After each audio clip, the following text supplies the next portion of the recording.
ఎవరన్ని చెప్తున్నా America వెళ్లాలనుకున్న ఇండియన్లకు shock తప్పదా? H1B వీసాల జారీలో కాబోయే అధ్యక్షుడు డొనాల్డ్ ట్రంప్ సంస్కరణలు తీసుకొస్తారా? అమెరికన్ కంపెనీలు విదేశీయులను తీసుకునేందుకు వెనకాడుతున్నాయా?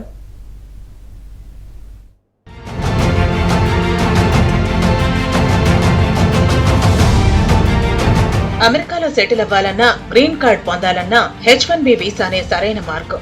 అమెరికాలో జాబ్ చేసుకునేందుకు ఇచ్చే ఈ వీసా ద్వారా 6 ఏళ్లు దర్జాగా ఉండొచ్చు.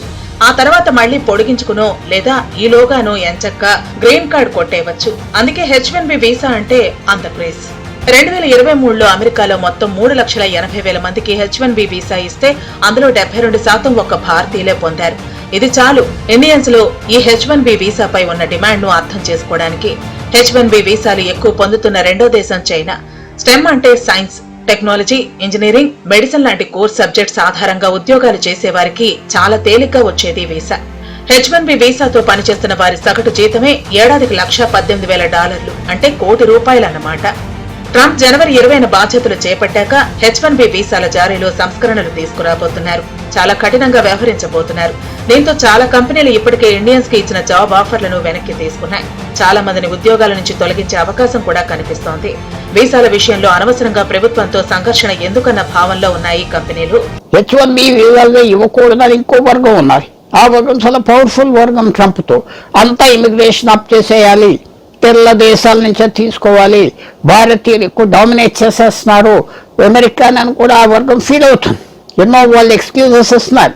వచ్చిన ప్రాబ్లం ఏంటంటే ట్రంప్ ఆ వర్గానికి ఎవరైతే ఇమిగ్రేషన్కి పూర్తిగా వ్యతిరేకంగా ఉన్నారో, ఫారెన్ వర్కర్స్ ఏషియా నుంచి వ్యతిరేకంగా ఉన్నారో వాళ్ళే ఆయనకి చాలా ముఖ్యం. సో ఇప్పుడు ట్రంప్ చేసింది ఏంటంటే ఏ నిర్ణయం తీసుకోపోయినా ఆయనకు పూర్తిగా తెలుసు ఆ జనవరి 20 తర్వాత మాత్రం కంట్రోల్స్ వస్తాయి. ఎలాంటి కంట్రోల్స్ వస్తాయి? H1B వీసాలు ఆఫ్ చేసేస్తారా?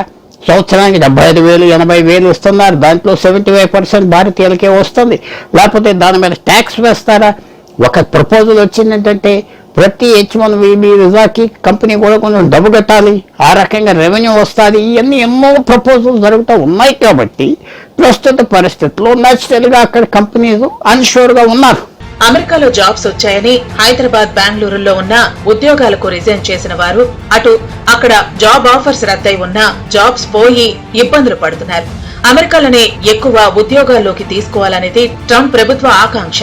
దీనికి విరుద్ధంగా వెళితే ఎక్కడ బెనిఫిట్స్ కట్ చేస్తారోనని భయపడుతున్నాయి చాలా కంపెనీలు సైతం వేచి చూసే ధోరణిని అవలంబిస్తున్నాయి. అమెరికాలోని చదువు పూర్తయిన వారికి H1B వీసాలను సైతం ప్రాసెస్ చేయటం లేదని ఆవేదన వ్యక్తం చేస్తున్నారు. అమెరికాలో నిరుద్యోగ శాతం కూడా పెరుగుతుంది. వీసాలపై ఇప్పటికే నియంత్రణలు పెట్టారు. ఏడాదికి 65,000 వీసాలనే ఇవ్వాలని, మరో 20,000 అమెరికా యూనివర్సిటీల్లో ఉన్నత విద్యను అభ్యసించే వారికి ఇవ్వాలని నిర్ణయం తీసుకున్నారు. అంటే 85,000 కన్నా ఎక్కువ H1B వీసాలు జారీ చేయొద్దని డిసైడ్ అయ్యారు.